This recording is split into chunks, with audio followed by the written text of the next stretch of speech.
चलो भाई, देखो इसमें का पहला चैप्टर का हम लोग अति लघु कर चुके हैं, लघु उत्तरीय कर चुके हैं, दीर्घ उत्तरीय बाकी था। ठीक है, दीर्घ उत्तरीय का पहला प्रश्न है आपका क्या, 1848 की 1800 अरे भाई 1848 की क्रांति के प्रभावों की समीक्षा कीजिए। जो बच्चा टॉपिक पढ़ा होगा या टॉपिक हम वीडियो में भी डाले थे, जो देखा होगा इस प्रश्न को याद होगा, सीधा बात है। ये सारा चीज़ टॉपिक में पढ़ाया गया था और क्वेश्चन आंसर में वही चीज़ें रहती है जो टॉपिक में पढ़ाया जाता है। सबसे पहले टॉपिक इसलिए पढ़ाया जाता है कि क्वेश्चन आंसर में प्रॉब्लम ना हो, समस्या कोई ना हो। जो बच्चा पढ़ा था यहाँ से टॉपिक, उसको पता है कि यहाँ क्वेश्चन किस प्रकार का है, सारी चीज़ों पहले पढ़ा चुका हूँ। लेकिन जो नहीं पढ़ा है, जो नहीं देखा है, क्या है ना कि फ्री में कोई चीज़ दिया जाता है तो बड़ा ख़राब लगता है, और उसी का पैसा लिया जाता है तो वो ठीक लगता है। सच बता रहा हूँ, ये सच्चाई है अभी का कलयुग का। अगर फ्री में कोई चीज़ मिले तो बच्चा नहीं देखता है। जैसे फ्री में आपको वीडियो मिल रहा है ना, तो कोई नहीं देखता है। अपने यहाँ का नहीं देखता, बाहर का वो देखता है, अपने यहाँ का नहीं देखता है। कितना देखता है, अरे इतना बच्चा है, क्या वो बच्चा है 30-35 गो से ऊपर है, 40 गो के आसपास में है ना। 10th के वीडियो पर व्यू जाता है मात्र 25 गो 30 गो, और जिसमें इसमें का 10 गो से 15 गो बहुत हो गया।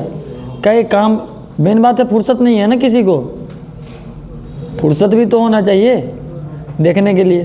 तो फुर्सत रहे तब ना, फुर्सतें नहीं है, किसी के पास फुर्सत नहीं है। तो ये चीज़ें हमको थोड़ी प्रॉब्लम करेगा। ये चीज़ें 10 दिन के बाद एग्ज़ाम है, वहाँ पर देखना कैसे प्रॉब्लम होता है। इसीलिए वीडियो डाल रहा था कि टॉपिक वहाँ से भी देख लोगे। अब देखो तब वाह, ना देखो तब वाह। हमारा तो काम है डालना, हमारा तो नया बच्चा है उसको देना है वीडियो, हम तो उसको दे रहे हैं। आप देखिएगा तो फ़ायदा है, नहीं देखिएगा तो घाटा है, सीधा बात। चलिए देखिए, 1848 की क्रांति के प्रभावों की क्या करें, समीक्षा कीजिए। ये प्रश्न कई बार एग्जाम में बना है और इस बार भी बनने की संभावना 70 से 80% है। इतना देखिए, 1830 की क्रांति के बाद लुई फिलिप फ्रांस का क्या बनता है, राजा बना। ये टॉपिक पढ़े थे हम लोग कि 1830 के क्रांति के बाद वहाँ पर लुई फिलिप क्या बनता है, राजा बनता है। और ये प्रधानमंत्री किसको बनाता है, गीजो को। किसको प्रधानमंत्री बनाता है, गीजो। और गीजो कोई चीज़ में सुधार करने की व्यवस्था नहीं करता है। ये चीज़ें पहले देखे थे, वही कहानी यहाँ पे है, सारा वही चीज़ें दोबारा दोहराया गया है इस प्रश्न में। क्या है, वह एक कौन सा शासक था, उदारवादी शासक था, परंतु बहुत महत्वाकांक्षी था। 1840 में उसने, 1830 में ये राजा बनता है फ्रांस का, और 1840 में गीजो को क्या नियुक्त करता है, प्रधानमंत्री नियुक्त करता है। और गीजो प्रतिक्रियावादी शासक था, यानी कि जो वो प्रण कर लिया वही करेगा, उसके अलावा वो कुछ नहीं करेगा। ये चीज़ें देखे थे, ऑब्जेक्टिव में भी आपको बताए थे कि लुई फिलिप 1830 में फ्रांस का राजा बनता है और 1840 में वो अपना व्यक्ति एक प्रधानमंत्री नियुक्त करता है जो उसका खास होता है, जिसका नाम होता है गीजो। ठीक है, गीजो स्वभाव से प्रतिक्रियावादी व्यक्ति था। कैसा व्यक्ति था, स्वभाव से प्रतिक्रियावादी व्यक्ति था, और किसी भी प्रकार के सुधार का विरोधी था, यानी कि वो किसी भी प्रकार का कोई सुधार नहीं चाहता था। यानी कि देखो, अब प्रधानमंत्री बनने के बाद अगर अपनी राज्यों को या जहाँ का आप बने हो, जिस देश का, अगर सुधार नहीं कीजिएगा तो बात तो वही है कि पहले वाला कंडीशन है, राजतंत्र वाला ही रह जाएगा। लेकिन वही कंडीशन होने के कारण ये क्या होती है, इसकी सरकार गिरती है, आगे जाके ख़त्म होती है। लेकिन खाद्यान्न की कमी और बढ़ती बेरोजगारी की समस्या से घिरी हुई सरकार को की आलोचना होने लगी। यानी कि वहाँ पर भूखमरी, अकाल, ये सारी चीज़ों का क्या होने लगा, कमी होने लगा। लुई फिलिप 1830 से 1840 तक शासन ठीक ठाक था। जैसे 1840 में प्रधानमंत्री कौन बनता है, गीजो को बनाया जाता है, उसके अंडर में सारी चीज़ें आती है। जैसे सारी चीज़ें आती है तो किसी भी प्रकार का कोई सुधार नहीं चाहता था। जैसे ही सुधार नहीं चाहता तो वहाँ अकाल, भूखमरी, खाद्यान्न मतलब कि खाने पीने की कमी की क्या हो गया, इसी के कारण उसका क्या शुरू हो गया, आलोचना शुरू हो गया। लोगों के नज़र में वो खटकना शुरू हो गया। अगर अपनी भाषा अभी के समय की बात करें तो लोगों की नज़र में वो आना शुरू हो गया। अब लोग उसके खिलाफ क्या करेंगे, आंदोलन करेंगे। क्या करेंगे, आंदोलन करेंगे। इसी स्थिति की ओर राजा का ध्यान आकर्षित करने के लिए सुधारवादी दल के नेता थेयर्स ने, कौन? सुधारवादी दल के नेता थेयर्स ने, ये पढ़े थे, विशाल भोज का आयोजन किया था, ये पढ़े थे ना 1830 के क्रांति में। 22 फरवरी 1848 में पेरिस में एक विशाल सुधार भोज का क्या किया था? आयोजन किया था। याद रखिएगा कि जो विशाल भोज का आयोजन किया था वो किस दल का नेता था? तो सुधारवादी दल का नेता था। किस दल का नेता था? सुधारवादी दल का नेता था। और उसका नाम क्या था? थेयर्स नाम था। क्या नाम था? थेयर्स नाम था। इसमें दूसरा कलर लगा देते हैं, देख लेना क्या नाम था इसका? थेयर्स नाम था। और जैसे इस विशाल भोज का आयोजन का डेट कब था? 22 फरवरी 1848 में। और ये इसका स्थान कहाँ था? पेरिस में। कहाँ स्थान था? पेरिस में। पहला बात, यहाँ तक की कहानी क्या थी? आपसे प्रश्न था 1848 की क्रांतियों की प्रभावों की क्या करें? समीक्षा करें। जब 1848 के प्रभावों क्रांति के बारे में देखिएगा तो उससे पहले आपको 1830 की क्रांति को देखना होगा। किसको देखना होगा? 1830 की क्रांति को देखना होगा। 1830 की क्रांति जैसे खत्म होती है तो फ्रांस का राजा बनता कौन है? Louis Philippe. जैसे फ्रांस का राजा लुई फिलिप बनता है तो 1830 से 1840 का यानी कि 10 साल का काम सही से चलता है। लेकिन 1840 में वो अपने एक व्यक्ति जिसका नाम होता है गीजो, क्या नाम होता है? गीजो को वो प्रधानमंत्री बनाता है, नियुक्त करता है। और गीजो जो था वो स्वभाव से प्रतिक्रियावादी शासक था। वो किसी भी प्रकार का अपने इस फ्रांस में कोई सुधार नहीं चाहता था, जिसके कारण वही सुधार न होने के कारण क्या हुआ? वहाँ भूखमरी, अकाल ये सब पड़ना शुरू हो जाता है। और ये सब जैसे भूखमरी, अकाल लोगों को तकलीफ होना शुरू होता है तो लोग उसका क्या करना शुरू कर देते हैं?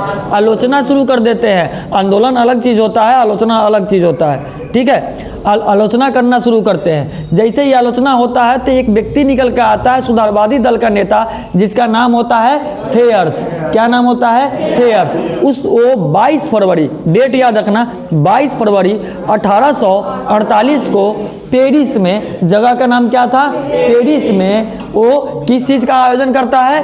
विशाल सुधार भोज का आयोजन करता है। और इसके बाद क्या होगा? लुई फिलिप का सरकार गिरेगा और लुई फिलिप कहाँ भागेगा? इंग्लैंड जाएगा। कहाँ जाएगा? इंग्लैंड जाएगा। देखना, विशाल भोज का आयोजन करता है, लुई ने इस पर रोक लगा दी। अब इस पर क्या किया ना, लुई इस भोज पर रोक लगाया था, लेकिन पेरिस के एक समूह ने पेरिस की गलियों में जुलूस निकालकर राजशाही के क्या किया? विरोध में नारे लगाए। लुई फिलिप ने थोड़ा देर के लिए इस विशाल भोज को क्या किया? रोका। क्या किया? रोका। लेकिन उससे कोई प्रभाव नहीं पड़ा। कहा कि एक तरफ एक दल के नेता यानी कि जो सुधारवादी दल के नेता थे, पेरिस के गलियों में क्या निकालना शुरू कर दिया?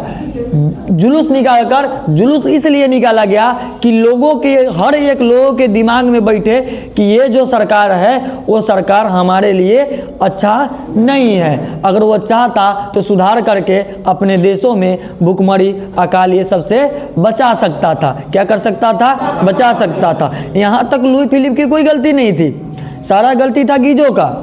क्या कि सारा काम उसी को करना था। अब इस यहाँ पर फंसेगा कौन? लुई फिलिप फंसेगा। जाएगा सत्ता किसका? लुई फिलिप का जाए। गीजो का तो ऐसे भी जाना है, लेकिन राजा तो था, उसका तो ज़्यादा नुकसान है ना भाई। प्रधानमंत्री क्यों बनाया गया? कि आप सारी चीज़ों को देखभाल करें, देखना करने का, लेकिन वो नहीं किया। लुई फिलिप ने घबरा कर गीजो को क्या किया? बर्खास्त कर सुधार लागू करने की क्या की? घोषणा की। लुई फिलिप को जैसे लगना शुरू हुआ कि अब ये सत्ता नहीं बचेगा तो उसने क्या किया? गीजो को क्या कर दिया? हटा दिया। क्या कर दिया? हटाया तो, परंतु उत्तेजित जनता पर पुलिस ने क्या चला दी? गोली चला दी। अब जो उत्तेजित जनता था, जो जुलूस निकाला था, उस पर कि पुलिस ने क्या किया? गोली चला दी। लेकिन पुलिस किसका था? लुई फिलिप का। सरकार उसका था तो सैनिक उसकी थी। तो वो जुलूस निकाला, उस पर क्या चली? गोली चली। सबसे बड़ा कारण यही था लुई फिलिप के सत्ता के जाने का। जनता के ऊपर गोली, आप सुधार करते तो बिना गोली चला के शांति माहौल से कर लेते, कोई दिक्कत था? कोई परेशानी नहीं था। लेकिन गोली चलाना यानी कि जनता को, अगर अपनी भाषा में बात करें तो खोदना। ठीक है, आप कितना भी बड़ा सरकार रहे, अगर अब जनता जिस दिन अपना रुख ले लेगी तो फिर कितना भी ताकतवर सरकार रहे तो कोई फायदा नहीं, आपका सत्ता नहीं बचेगा। सबसे पहली कारण यही होती है। देखो उसमें अनेक लोग क्या हुए, मारे गए। क्रोधित जनता ने राजमहल को क्या कर लिया, घेर लिया। क्या कर लिया, राजमहल को घेर लिया। जैसे कि गोली चला। ध्यान रखना, जब भी इतिहास पढ़ो तो फिगर चलना चाहिए दिमाग में, बिना चित्र का इतिहास संभव नहीं है। ठीक है, उतना फिगरों को ध्यान में रखोगे, इतना बड़ा थ्योरी याद करने में तुम्हें परेशानी नहीं होगा। अगर जैसे फंसना चाहोगे, चित्र भूलोगे, ऑटोमेटिक क्या होगा, आपसे थ्योरी साइड होना शुरू हो जाएगा। दिमाग में बैठा के रखो। जो जो लुई फिलिप का फोटो देखा है वो तो उसको तो याद है, और जो जो नहीं देखा है तो कोई बात नहीं, मत देखो।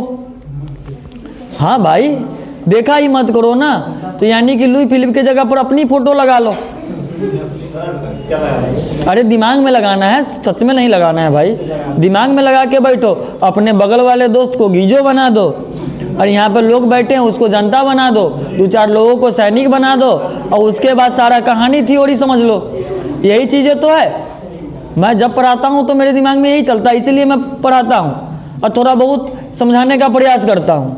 सीधा बात है, क्लियर यही है। उसके अलावा अगर इतिहास को समझना है तो दिमाग में फोटो चलना चाहिए, नहीं तो फिर तो वही बात है, गई भैंस पानी में वाला कहानी है।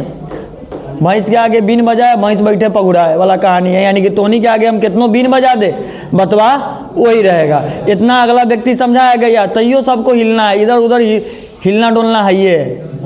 ठीक है, इससे अच्छा है कि शांति से सुनोगे, थ्योरी याद होगा। क्या हुआ, यहाँ पर लोग जब मारे जाते हैं, गोली चली, वहाँ के जनता तो कुछ अनेक लोग मारे गए, तो लोगों ने क्रोधित में आके, यानी क्रोध में आके, उनका जो लुई फिलिप का जो राजमहल था, यानी कि राजा का जो महल था, वो चारों तरफ से क्या कर लिया, घेर लिया गया। और जैसे बीबक घेर लिया गया तो राजा जो लुई फिलिप था, विवश होकर राजा गद्दी छोड़कर कहाँ चल गया, इंग्लैंड चला गया। अब सुनो, अब इंग्लैंड तो चला गया, अब यहाँ तक हो गया लुई फिलिप की कहानी खत्म। ये भाग गया इंग्लैंड। अब यहाँ से शुरू होता है गणतंत्र। यहाँ से अब आएगा लोकतंत्र वाला शासन। अब फ्रांस में कैसे आएगा, तत्पश्चात उसके बाद जैसे राजा भागा इंग्लैंड, उसके बाद नेशनल असेंबली ने गणतंत्र की क्या की घोषणा करते हुए 21 वर्ष के ऊपर के सभी वयस्क पुरुषों को मताधिकार प्रदान किया और काम के अधिकार की गारंटी दी।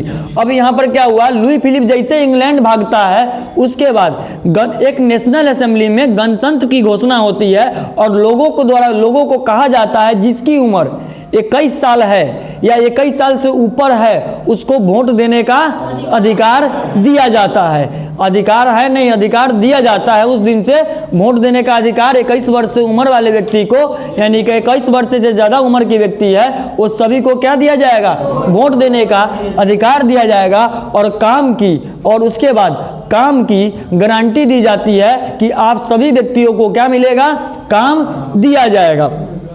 गणतंत्रवादी का नेता लामर्तीन एवं सुधारवादी का नेता लुई बला था। कौन था, याद रखना, गणतंत्रवादी का नेता लामर्तीन और सुधारवादी का नेता का नाम क्या था, लुई बला था। शीघ्र ही दोनों में मतभेद हो गया। क्या हो गया, दोनों में अब मतभेद हो गया। अब ये दोनों में लड़ाई हो गई, किसके किसके बीच, गणतंत्रवादी और सुधारवादी, ये दोनों व्यक्तियों के बीच क्या शुरू हो गया, लड़ाई, मतभेद शुरू हो गया।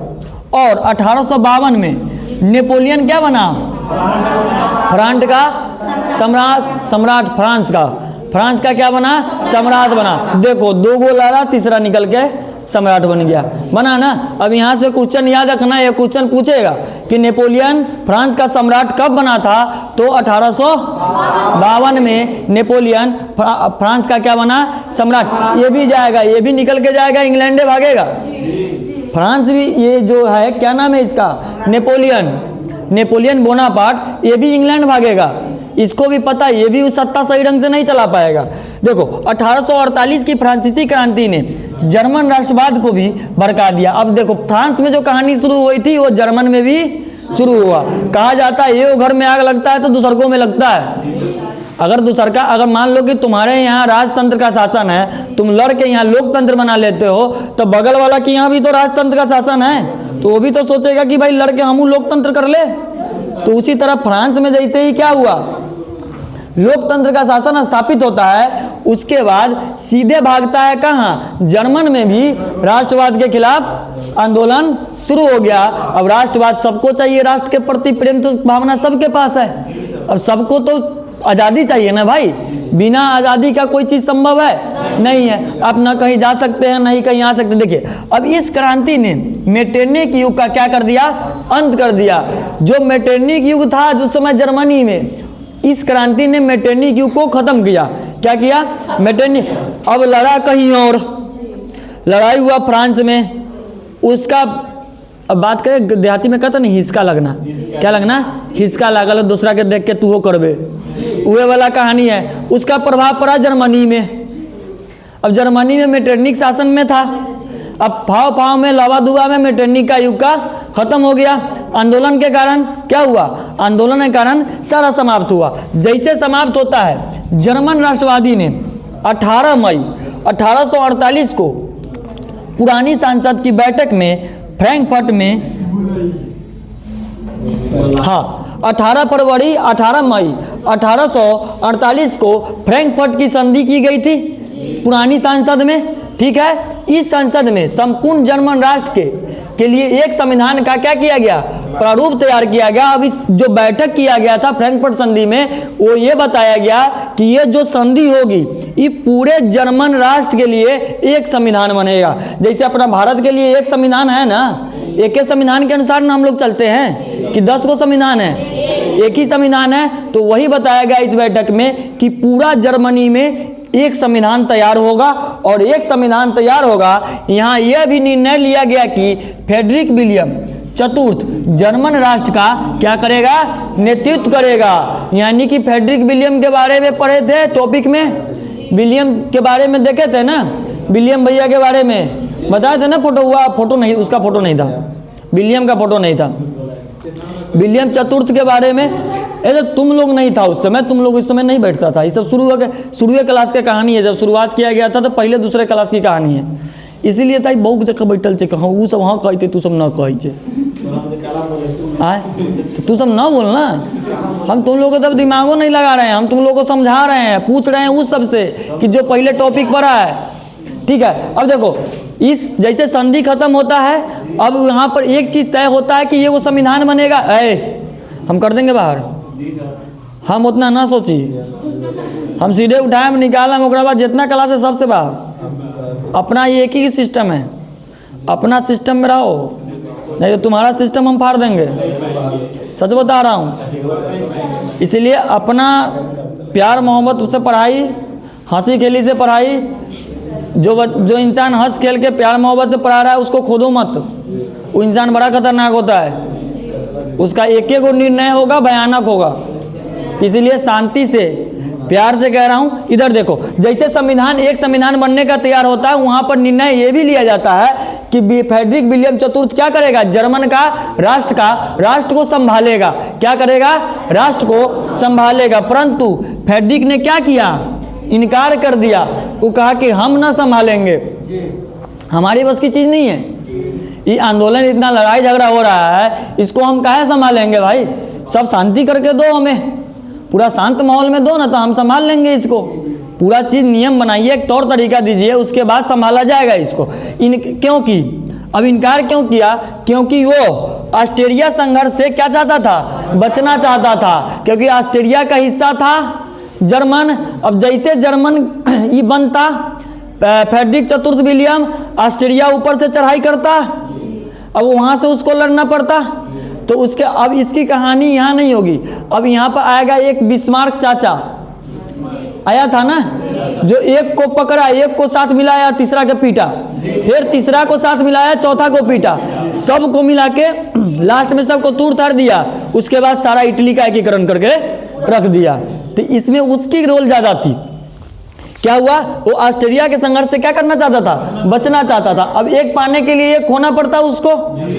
संसद में कुलीनों और सैनिकों ने भी क्या किया, विरोध किया। सैनिक लोग भी वहां पर क्या करना शुरू कर दिए, विरोध करना शुरू किया। अंततः फ्रैंकफर्ट की संधि को क्या करना पड़ा, खत्म करना पड़ा, भंग करना पड़ा। कहा कि ये संधि संभव नहीं है। संधि कब संभव होगी? जब सबका मत एक होगा। यहाँ विलियम चतुर्थ राष्ट्र संभालने से इनकार किया, संविधान के बात पे विरोध हुआ, सैनिक विरोध किया। जैसे विरोध किया, क्योंकि ऑस्ट्रिया का प्रभाव पड़ता, इसीलिए चतुर्थ विलियम ये राष्ट्र लिया नहीं अपने हाथों में। उसके बाद क्या हो गया? इसका पूरा का पूरा फ्रैंकफर्ट की संधि भंग हो गई थी।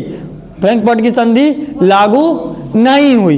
ये जितनी बैठक हुई वो सारा में जितनी बातें कही गई, सब बातें चलनी में चाल के फेंक दिया गया नाली में। चल सब में आकर हो। हाँ, तो आकर नहीं होता तो फिर तो हो जाता ना। अब देखो, यूरोप में जहां भी क्रांतियां हुई उनमें एक समान बात थी। अब देखो, पूरा यूरोप में जहाँ सब यूरोप का हिस्सा था, जर्मनी हो, इटली हो, फ्रांस हो, ऑस्ट्रिया हो, सब तो यूरोप का हिस्सा था। जैसे अपना भारत है, उसमें बिहार है, यूपी है, दिल्ली है, मुंबई है, ये सब तो भारत के हिस्सा है ना भाई। तो उसी तरह यूरोप का हिस्सा ही सब था। जर्मनी हो, इटली हो, फ्रांस हो, ये सब क्या था? जर्मनी का हिस्सा था। अब हुआ क्या कि वे सभी क्रांतिकारी प्रतिक्रियावादी और निरकुश शासन से क्या चाहते थे? मुक्ति चाहते थे। सीधा सी कहने का मतलब क्या है? पूरा यूरोप की जनता लोकतंत्र चाहता था। क्या चाहता था? लोकतंत्र। जितना चंठ ने राजा सब था, जितना निर्दयी राजा सब था, वो सब को हटाना चाहता था और अपना एक सुव्यवस्थित एकदम से शांत ढंग से चलाना चाहता था। लोग जनता के हाथ में शासन जाना चाहता था। जैसे लोकतंत्र, हम लोग के हाथ में शासन है ना, हम लोग जिसको चाहेंगे उसको चुनेंगे, जिसको नहीं चाहेंगे उसको नहीं चुनेंगे। लेकिन क्या करें, ईवीएम हैक हो जाता है, जहाँ मोदी जी चाहते हैं वही चुन लेते हैं, चुनते हैं ना। तो अभी तो लोकतंत्र भी वही हिसाब से है, राजतंत्र भी वही हिसाब से है। अब सारा हाथ न लोकतंत्र में है, न जनता में है, न दूसरा ये इलेक्शन कमीशन वाले में है। सारा चीज़ मोदी जी के हाथ में है, वो जैसे कहेंगे वैसे होगा।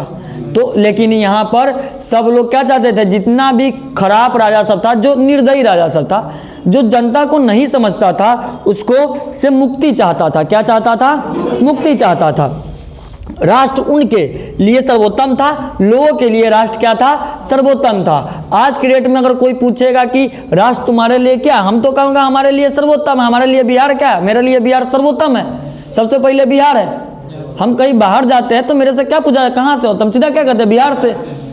ये नहीं कहता बरगिनिया चाहे सीतामढ़ी से हूँ, पहले कहता हूँ बिहार से हूँ। उसके बाद पूछा जाता है कि बिहार में कहाँ से हो, तो सीतामढ़ी से। सीतामढ़ी में कहाँ से हो, तब बरगिनिया से बात खत्म। गांव का नाम नहीं कहा जाता, बरगिनिया आते आते खत्म हो जाता है। वो चाल चलन से पहले पता चल जाता है कि बिहारी है, सीधा बात है।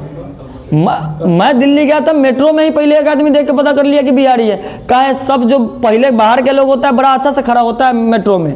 हम मेट्रो के जो बामल मथी लगल रहता है वहीं पर जाके ना उठगल थे, नीचन से ऐसे ही उठगल थे। तब पूछ लिया कि कहाँ, आप बिहार से? हम कहली हाँ। हमको देख के लगता है कि आप बिहार से।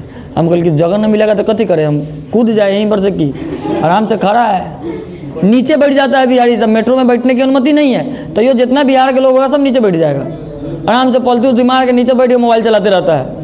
तो ये सब बिहारियों का लक्षण, बिहार अपने लक्षणों से पहले पहचान में आ जाता है कि हम बिहार से हैं। ठीक है, तो यहाँ पर देखिए, सर्वोत्तम नहीं क्या था? राष्ट्र उनके लिए सर्वोत्तम नहीं था, व्यक्ति नहीं। यानी कि राष्ट्र उसके लिए जरूरी था, व्यक्ति जरूरी नहीं था उसके लिए। वे सभी उदारवाद और राष्ट्रवाद की भावनाओं से प्रेरित थे तथा उनकी मांगे संवैधानिक, यहाँ 100 होगा, संवैधानिक शासन की थी और इटली और जर्मनी क्रांति द्वारा एकीकृत राष्ट्र का निर्माण करना चाहते थे। अगर जब भी आपसे क्वेश्चन पूछेगा कि 1848 की क्रांति की समीक्षा करें तो याद रखिएगा, तो थोड़ा देर के लिए पहुंचिएगा 1830 की क्रांति में और कहिएगा लुई फिलिप। 1830 में लुई फिलिप कहाँ का राजा बनता है? फ्रांस का राजा बनता है। उसके बाद 1840 में वो गीजो को प्रधानमंत्री नियुक्त करता है। जैसे प्रधानमंत्री उसको नियुक्त करता है, गीजो स्वभाव से प्रतिक्रियावादी शासक था, वो फ्रांस में कोई सुधार नहीं चाहता था। इसी के कारण फ्रांस में क्या पड़ा? भूखमरी, अकाल पड़ा। इसी अकाल के कारण उदारवादी नेता थेयर्स ने 22 फरवरी 1848 को क्या किया? पेरिस में विशाल भोज का आयोजन करता है। लेकिन वो विशाल भोज का आयोजन जैसे करता है, लुई फिलिप उसको दबाना चाहता है, रोक लगाना चाहता है। लेकिन वहीं उदारवादी एक नेता गलियों से क्या हुआ, फ्रांस के गलियों से जुलूस निकालता है। उस जुलूस में कई लोग सैनिकों द्वारा गोली चलाई जाती है। गोली चलाने के बाद बहुत सारे लोग मारे जाते हैं। मारे जाने के कारण वहाँ की जनता लुई फिलिप के महलों को क्या करता है, घेर लेता है। जैसे लुई फिलिप के महलों को घेरता है, उसके बाद लुई फिलिप अपनी गद्दी छोड़ के इंग्लैंड जाता है। इंग्लैंड जाने के बाद वहाँ पर गणतांत्रिक राष्ट्र का घोषणा होता है, लेकिन वहाँ पर एक अधिकार दिया जाता है, 21 वर्ष से ज़्यादा वाले व्यक्ति को मताधिकार का प्रदान किया जाता है, यानी कि वोट देने का अधिकार दिया जाता है। उसके बाद कितना था ये वो डेट, नहीं डेट नहीं था, हाँ 1848 में कितना, 18 फरवरी 1848 को फ्रैंकफर्ट की संधि की जाती है। उसमें बैठक बुलाया जाता है। बहुत सारे लोग उसमें बैठक में आते हैं और कहता है कि पूरे फ्रांस में एक संविधान होना चाहिए और जो फ्रांस की गद्दी संभालेगा उनका नाम रखता है विलियम चतुर्थ, फ्रेडरिक विलियम चतुर्थ। लेकिन फ्रेडरिक विलियम चतुर्थ उस गद्दी को, राष्ट्र को लेने से इनकार कर देता है, कहा कि उसे ऑस्ट्रिया के संघर्षों का क्या करना पड़ता, सामना करना पड़ता। इसी के कारण फ्रैंकफर्ट की संधि भंग हो जाती है। इतना तक लिख के छोड़ दीजिएगा, हम पढ़ाए हैं, हम याद थोड़ी किए, अभी पढ़ाए हमारा याद हो गया। तू सब कौन आदमी है कि याद नहीं है, एक बार खाली है डेट खाली देखे हैं 18, बस उसके अलावा हम कहाँ देखे हैं कुछ। यही साबित करना चाहते हैं कि बिना पीछे देख लो बता सकते हैं। तो इसलिए कहता हूँ समझोगे तो याद होगी। सारी कहानी है, सारी के सारा क्या था, ये कहानी था। जैसे टॉम एंड जेरी के कहानी देखते हो ना, उसी तरह कहानी जैसे सीरियल में देखते हो ना, ये दिया बाती, रिश्ता क्या कहलाता है, उड़ान, जमाई राजा, जोधा अकबर, यही सब चीज़ है। तू सब ना देखे थे, तू सब भोजपुरी गाना सुनित होबे ना, राइफल से खूटा ठोकाता, छुई न प्रशासन, थाना हमरा जमीन में, ये सब ना दूसर कथी देखे जाए, हमारा नामवा के पीछे अपराधी लागेला, ये सब ना देखबे। रामायण देखती तो आदमी न रहती है। चलो पहला क्वेश्चन की कहानी यही था, ठीक है। अब आते हैं आपका दूसरा प्रश्न पे। अब दूसरा प्रश्न क्या, ये प्रश्न याद रखिएगा पहला वाला, क्या कि बहुत बार एग्जाम में पूछा गया है ये प्रश्न को। और ये प्रश्न क्या है, अब यहाँ पर समझो कि राष्ट्रवाद के उदय का यूरोप और विश्व पर क्या प्रभाव पड़ा। जब राष्ट्रवाद का उदय हुआ तो यूरोप और पूरे विश्व पर कुछ न कुछ तो प्रभाव डाला होगा। वो यूरोप पर तो प्रभाव पड़ रहा था, क्योंकि फ्रांस में, जर्मनी में, इटली में, ये सब जगह पर प्रभाव पड़ रहा था। एक जगह शुरू होता है तो दूसरी जगह शुरू होता है। इसी तरह एक चैप्टर है 12th में 1857 की क्रांति, एक जगह से क्रांति शुरू होती है पूरा देश में फैल जाती है। तो उसी तरह ये यूरोप वाला कहानी है। अब देखो राष्ट्रवाद के यूरोप में और विश्व पर निम्नलिखित प्रभाव पड़ा। एक पहला क्या प्रभाव पड़ा सुनना, राष्ट्रीयता की भावना से प्रेरित होकर अनेक राष्ट्रों में क्रांतियों और आंदोलन हुए, जिसके परिणाम स्वरूप अनेक नए राष्ट्रों का क्या हुआ, उदय हुआ। और इटली और जर्मनी का एकीकृत राष्ट्र का भी उदय भी इसी का परिणाम था। अब क्या हुआ, राष्ट्रीयता के भावना से प्रेरित होकर अब तुमसे पूछेगा, क्या पूछेगा, बड़ा इजी सा क्वेश्चन है कि राष्ट्रवाद के उदय में यूरोप और विश्व पर क्या प्रभाव पड़ा, ये हमें बताइए। तो राष्ट्रवाद के उदय में यूरोप और विश्व पर क्या प्रभाव पड़ेगा, यही प्रभाव पड़ेगा ना कि राष्ट्रीयता की भावना से प्रेरित होकर अनेकों राष्ट्र, कौन सा, अनेकों राष्ट्र में क्रांति और आंदोलन शुरू हुए और इसके परिणाम स्वरूप बहुत सारे नए राष्ट्र बनकर सामने आया। और जिसके कारण एक जगह राष्ट्रीयता शुरू हुआ था, एक जगह आंदोलन शुरू हुआ, सारा जगह फैला, सारा जगह फैलने के बाद क्या हुआ, उस सब जगह नए राष्ट्रों का निर्माण हुआ, लोकतंत्र सामने आया। क्या आया, लोकतंत्र सामने आया। पहला में ये याद रखना। दूसरा में यूरोपीय राष्ट्रवाद के विकास का प्रभाव एशिया और अफ्रीका में भी पड़ा। कहाँ पड़ा, दूसरा में बताइएगा कि यूरोपीय राष्ट्रवाद का विकास का प्रभाव एशिया और अफ्रीका में भी पड़ा। यूरोपीय उपनिवेशों के आधिपत्य के विरुद्ध वहाँ भी औपनिवेशिक शासन से मुक्ति के लिए राष्ट्रीय आंदोलन क्या हुए, आरंभ हुए। उपनिवेश का मतलब होता है कि कोई कंपनी को बैठाना, यानी कि अगर तुम्हारा देश बदलेगा तो कोई कंपनी तो आएगी। अब एक बात बताओ, भारत मान लो कि यूरोप में तुम जाके कोई कंपनी खोल के बैठो, मान लो कॉटन का, रुई का, उससे कपड़ा तुम बना रहे हो, और फिर वहाँ पर दूसरा देश का व्यक्ति, तुम इंग्लैंड के हो सोच लो, और दूसरा कोई आ रहा है मान लो कि रूस से, शायद दक्षिण अफ्रीका से, आ रहा है दूसरा व्यक्ति वही चीज़ सेम चीज़ लेके, तो आंदोलन होना अनिवार्य है। वो तो शुरू से जो इंग्लैंड वाला चला रहा था वो उसी के कंपटीशन में कोई खड़ा होगा तो निश्चित है कि अब तो 2 हो गया ना, अब 2 हो गया तो उसका व्यापार कम होगा। अब इसी के कारण क्या हुआ, वहाँ पर राष्ट्रीय आंदोलन शुरू हो गया। जैसे राष्ट्रीय आंदोलन शुरू होता है, तीसरा कारण देखो, भारतीय राष्ट्रवादी भी यूरोपीय राष्ट्रवादी से क्या हुए हैं, प्रभावित हुए। अब भारत में भी, अब अपने भारत में भी यूरोप के राष्ट्रवाद से प्रभावित होता है। जैसे प्रभावित होता है, ये कहानी सब थी 1852 तक की। हमारे पहला आंदोलन शुरू हुआ था, बात करें तो थोड़ा बहुत तो पहले चला था, लेकिन 1857 की महान क्रांति, जिसे हम सैनिक विद्रोह के नाम से जानते हैं, जिसे हम चर्बी वाले कारतूस के नाम से जानते हैं ना, ये क्रांति जो हम लोग ब्रिटिश के खिलाफ किए थे, एक छोटा सा झूठ से, दूसरा कोई बहुत बड़ा झूठ नहीं था, छोटा सा झूठ था, वो भी झूठे था, सच नहीं था। वो झूठ इसलिए फैलाया गया था कि अंग्रेजों को पीटना था, सीधा क्लियर बात था। बस यही झूठ फैला दिया गया था कि सैनिकों के खाने में गाय का मांस मिलाकर दिया जाता है। बस ये झूठ था, सच नहीं था, ये एकदम से झूठ था। बस झूठा कान में भर दिया गया, आग लगा था, पेट्रोल जाकर छिड़क दिया, उसके बाद पीट दिया। नहीं, उस युद्ध में तुम जीते नहीं, उसको न पीटा भी नहीं, उस युद्ध को दबाया गया लोगों द्वारा। जो अंग्रेज था उसके पास गोली बारूद बंदूक था, तू बच जाएगा रे तेरे। अब सैनिक जो था अंग्रेज के पास, वो तो पूरा भारतीय ही था, कम सम उसका सैनिक था। अब भारतीय तो अपना तरफ से लड़ेगा ना कि भाई गाय के मांस हमको दे रहा है, वो इन्फेंट्री में यानी कि बंदूकों का जो बनाया जा रहा है उसमें अति सुअर का मांस ये सब चीज़ मिलाया जा रहा है, खाने में मिलाया जा रहा है, तो वो तो पीटेगा। 75% हिस्सा सैनिक जो है भारत का है, 25% न तो और है भाई, कहाँ बचाओगे। एक जगह से शुरू हुआ था लड़ाई, पूरा देश में फैला, लेकिन लास्ट में जाके अंग्रेज इसको दबाया, ख़त्म क्या कि ये झूठ था। अब अंग्रेज फालतू में झूठ के चक्कर में फंस गया था। लेकिन उसके बाद वाले में आज़ादी मिली थी, 1947 वाले में, 1857 वाले में कमर तोड़ी गई थी, कमज़ोर किया गया था सिर्फ और सिर्फ अंग्रेजों को, अंग्रेज की दिमाग। तब तो 13 अप्रैल 1919 को जलियांवाला बाग हत्याकांड होता है, ये कहानी सुना होगा ना, सबसे खौफनाक कहानी था। बच्चों को मार दिया गया था अंग्रेजों द्वारा, छोटा बच्चा को। तो इसके बाद ही तो शुरू हुआ था। जनरल डायर पगला जो था वही तो किया था, वो तोप लेके गया था, भाग बनाओ कि वो गली में तोप घुसा नहीं, बंदूकें से छोटा बच्चा को मार दिया गया। इतना जो बच्चा गोद में था उसको भी नहीं छोड़ा गया। औरत सब कुआं में कूद गई बचने के लिए, बचेगी कुआं में कूदने के बाद। आज भी जाओ ना उस जगह पे, जाना तो देखना, आज भी उस कुआं का पानी लाल दिखाई देता है, इतना खून बहा था उस एरिया में। उसको पूरा को घेर के रखा गया है, पूरा जहाँ गोली लगा था उस सारा गोली का निशान आज भी मौजूद है। 13 अप्रैल 1919 के जलियांवाला बाग हत्याकांड जो हुआ था, कितना लोग मरा था, सारा का कहानी उस पर लिखा गया। आज भी लोग घूमने जाते हैं वहाँ पर, घूम कर वो कुआं आज भी उसी लाल कलर का पानी रहता है।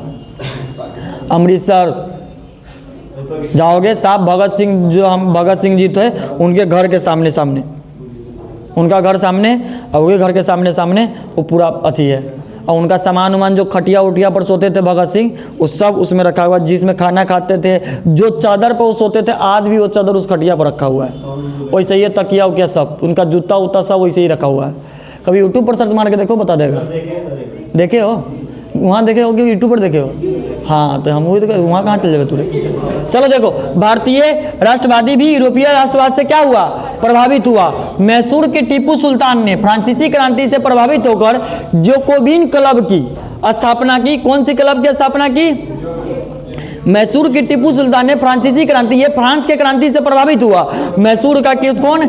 टीपू सुल्तान अपने यहाँ का था, अपने भारत का था। अब इससे प्रभावित होकर कौन से क्लब की स्थापना की?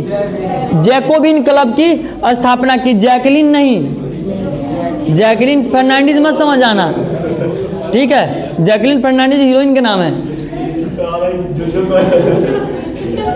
ठीक है? आगे क्या था सुनो, एवं स्वयं इसका सदस्य भी बना। जैकलिन क्लब का सदस्य कौन बना था? याद रखना, टीपू सुल्तान। कौन बना था सदस्य? टीपू सुल्तान जैकलिन क्लब का भी सदस्य बना था। जैकलिन क्लब का स्थापना किसने किया था? तो टीपू सुल्तान ने ही किया था। उसने अपनी राजधानी श्रीरंगपट्टनम में स्वतंत्रता का प्रतीक वृक्ष लगवाया। श्रीरंगपट्टनम कहाँ है पता है? कहाँ है? पटना में। मैसूर के बाद चल रहा है, अब बात कर रहा है पटना के। इतना दिमाग देखो इसका कहाँ है, कहाँ लगा रहा है। यहाँ शुरू में बताया हूँ कि मैसूर के टीपू सुल्तान फ्रांसीसी क्रांति से प्रभावित होकर जैकबिन क्लब की क्या करता है, स्थापना करता है और वहाँ का सदस्य भी बनता है। वो उसने अपनी राजधानी श्रीरंगपट्टनम में स्वतंत्रता का प्रतीक का वृक्ष लगवाया। अब यहाँ से शुरू होगा कहानी। धर्म सुधार आंदोलन के भारतीय नेताओं ने राष्ट्रवादी भावनाओं से प्रभावित होकर राष्ट्रीय आंदोलन को अपना समर्थन दिया। अब यहाँ से अब क्या था, सब तो अंग्रेजों के घेरे में था, सब तो अंग्रेजों का बंदी बनाया गया था। जैसे अंग्रेजों का बंदी बनाया गया था, अगर कोई व्यक्ति आगे निकल के आ रहा है जिनका नाम है टीपू सुल्तान, अगर आ रहे हैं वो व्यक्ति आगे निकल के, तो लोगों का कर्तव्य क्या है, उनका साथ देना। कर्तव्य तो यही है कि आज़ादी तो सबको चाहिए, हमें चाहिए, तुम्हें चाहिए, सबको आज़ादी चाहिए। यहाँ घर में कोई रोक टोक करता है तो उससे आज़ादी चाहिए। ये तो भारत देश की बात है भाई।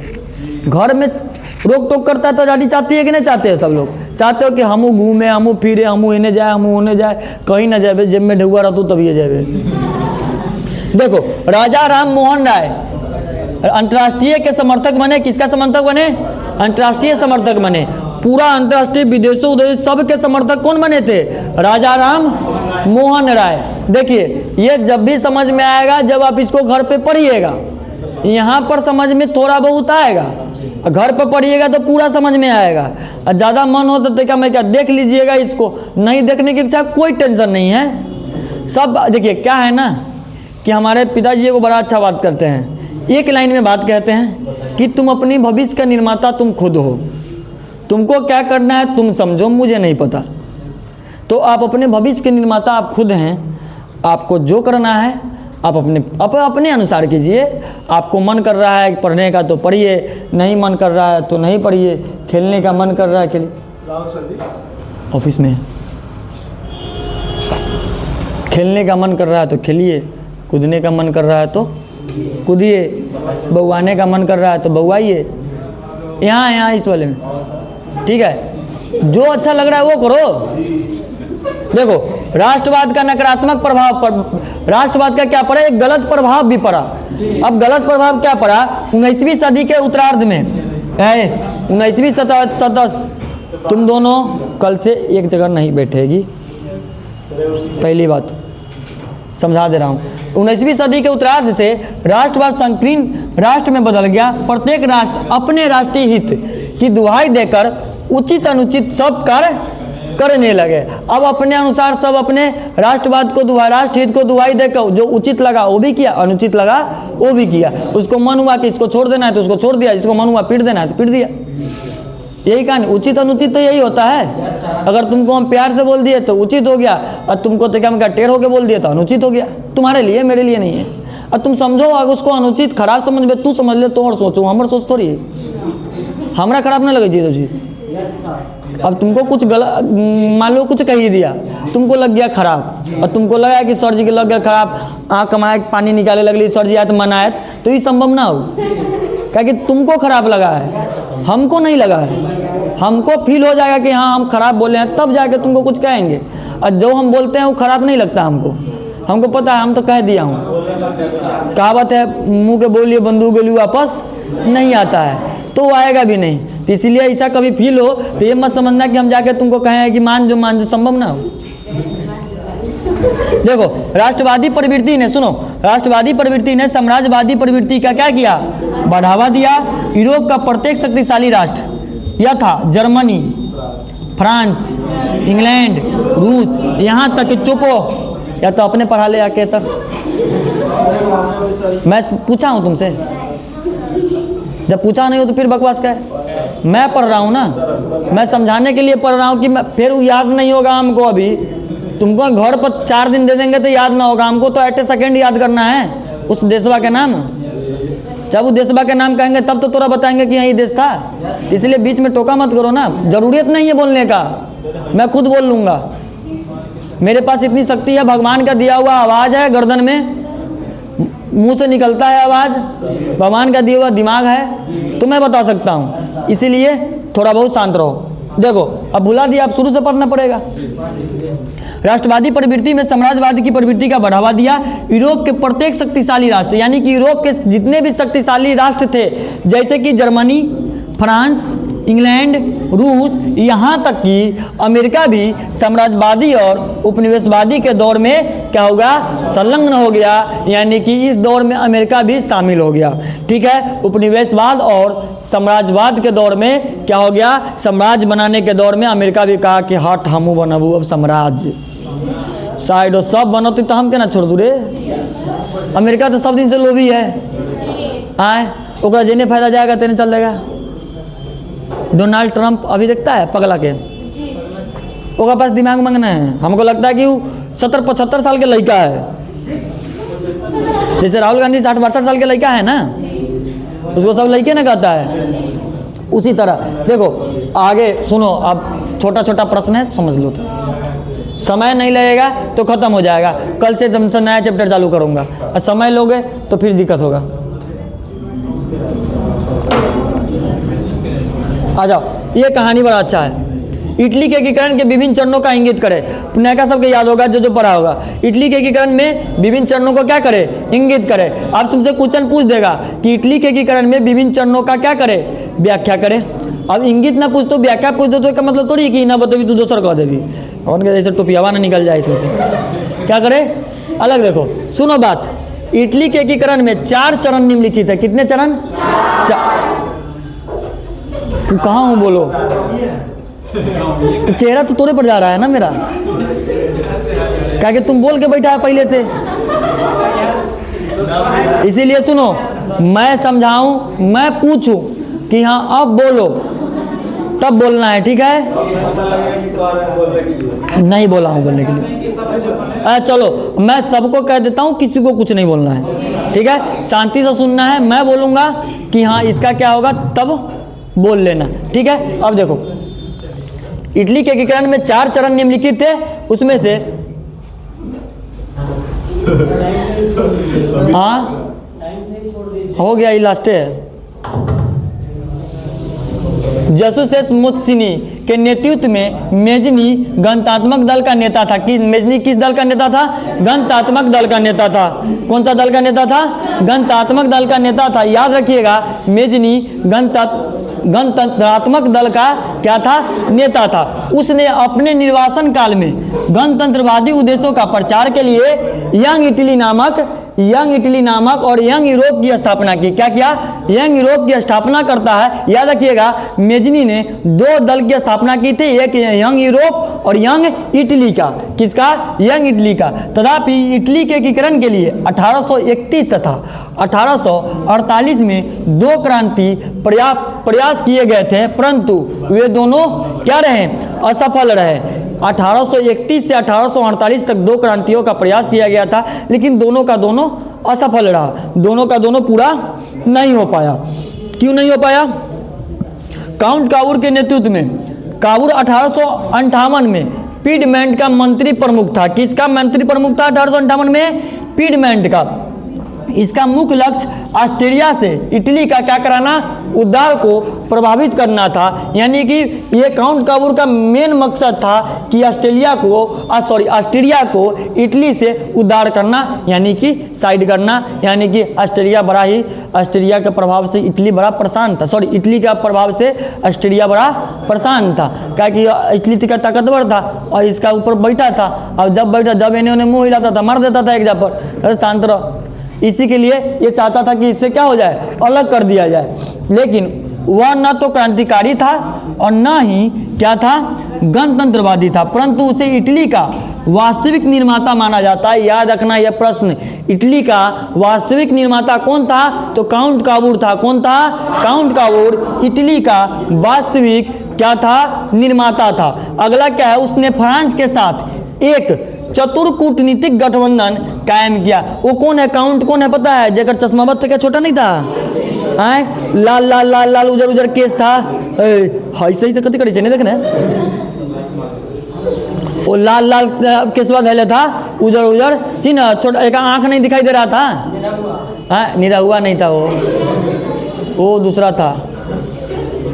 वो था अरविंद अकेला कल्लू, हाँ वही था। देखो वो चतुर कूटनीतिक गठबंधन कायम किया और उसके माध्यम से 1859 में ऑस्ट्रिया सेवाओं का परास्त करने में क्या की, सफलता प्राप्त की। इसने अपनी चतुर कूटनीति से यानी कि छल से क्या किया, ऑस्ट्रिया को अलग कर दिया। किससे, इटली से। किससे, इटली से। अब जैसे अलग करता है गैरिबाल्डी के नेतृत्व में, गैरिबाल्डी को पहचानते हो ना, वह चाचा ललका गमछा वाला, हाँ जो मुरेठवा ललका बांधले था, जे रक्त एवं तलवार की नीति वाला, याद है ना। गैरिबाल्डी के नेतृत्व में, गैरिबाल्डी के नेतृत्व में कायदे में रहोगे तो फायदे में रहोगे, ठीक है। कान में ना निकालो, तीनों क्वेश्चन पढ़ाना है, छोड़ना है। गैरिबाल्डी के नेतृत्व में गैरिबाल्डी लाल कुर्ती नामक क्रांतिकारी का नायक था। याद रखना, तुमसे क्वेश्चन पूछेगा कि लाल कुर्ती का नायक कौन था, तो गैरिबाल्डी था। कौन था, गैरिबाल्डी था। 1360 में उसने दक्षिण इटली तथा सिसिलियो की राजधानी में पद यात्रा की और स्थानीय कृषकों का समर्थन प्राप्त कर स्पेन के शासकों को हटाने में सफल रहा। ये गैरिबाल्डी पैदल चलते चलते सारा किसनवा के मिला लिया, अब पीट पाट के केकरा भगा दिया, स्पेन के शासक के। किसको, स्पेन के शासक को हटा दिया। सोचो पैदल चलते चलते चलते चलते चाचा स्पेन के शासक को साइड कर दिया, जरा पास गाड़ी घोड़ा तोप था वो ना कर पाया। यही होता है दिमाग, दिमाग लगाओ। चाचा थे, उम्र था, दिमाग था, कर लिए। अब चाचा इसलिए उसको थोड़ी कहता हूँ। देखो विक्टर एमुनियल द्वितीय, एक नाम तो सुन ले हुए तो सब, विक्टर एमुनियल का 1861 में रोम और वेनिसिया को छोड़कर समस्त इटली को इतावली सांसद के प्रतिनिधि तुरीन में एकत्र हुए। अब कौन कौन ये इतावली सांसद में नहीं थे, रोम और वेनेसिया, ये दोनों नहीं गया था, लेकिन उसके बाद सारा चला गया था, वहाँ पे पहुँच गया था। जैसे पहुँचे बैलगाड़ी पैदल जैसे पहुँचे अपना पहुँच गया था। अब पहुँचने के बाद हुआ क्या, और उन्होंने इटली के राजा के रूप में विक्टर इमुनियल द्वितीय को विधिवत रूप से स्वीकार किया। अब कह रहे हैं काहे विक्टर बा खुश है, इसको तो राजा बनना था, और सब इसको स्वीकार भी कर लिया। अब स्वीकार कर लिया था। 1870 में विक्टर इमुनियल ने रोम पर आक्रमण कर उस पर अधिकार कर लिया। अब देखो, अब रोम में यहाँ पहुँच जाता इतावली सांसद में, तो इस पर आक्रमण होता नहीं होता। अब देखा अंदर खींच लड़ल था विक्टर इमुनियल के, खाली तुम्हारा बने दे, पहले आक्रमण तोड़े पर करबो। तो पहले 1861 में क्या हुआ, रोम को छोड़ के, वेनिसियस को छोड़ के सारा पहुंचा। जैसे ही राजा बनता है किस पर आक्रमण कर देता है, रोम पर आक्रमण करके वो रोम को अपने पर अधिकार कर लेता है। 1875 में रोम को इटली की क्या बना दी जाती है, राजधानी। याद रखिएगा इटली की राजधानी कौन है, रोम है, और रोम इटली में मिल जाता है। इटली में मिलन हो जाता है, रोम का जयमाला हो जाता है। ठीक है, सुनो अभी बैठो, 2 मिनट का तो समय दो।